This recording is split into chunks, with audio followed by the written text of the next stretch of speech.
Pour moi, elle est un des derniers soubresauts de l'agonie du macronisme.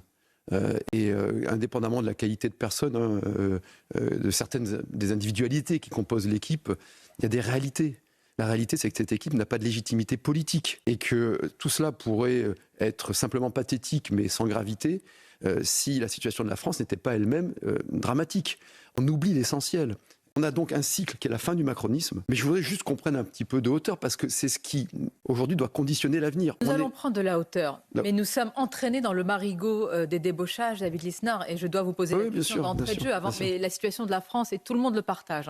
Non, mais c'est au-delà de ça. C'est-à-dire les grands cycles aujourd'hui qui concernent notre pays, notre continent et le monde.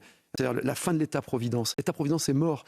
Rachida Dati, Vincent Jeanbrun, Philippe puisque Tabarot. Aujourd'hui, il rejette un fait majoritaire, et je me réjouis de l'évolution qu'il y a eu au sein de LR, qui a consisté enfin à dire qu'il ne fallait pas participer à ce gouvernement, ne pas être la rustine du Titanic. Tout ce qu'il y a aujourd'hui, ça traduit le fait qu'il n'y a pas de doctrine forte au sein de la droite. C'était indispensable. Mais la stabilité dans l'échec, dans l'effondrement, c'est un contresens absolu. C'est pas compliqué. Soit LR, aujourd'hui, dit, voilà, nous sommes un parti qui veut représenter une espérance. Nous sommes clairement contre cette approche. Et dans ce cas-là, on peut effectivement construire le renouveau du pays. Mais soit il y a encore des hésitations, des ambiguïtés, on va être très vite fixé.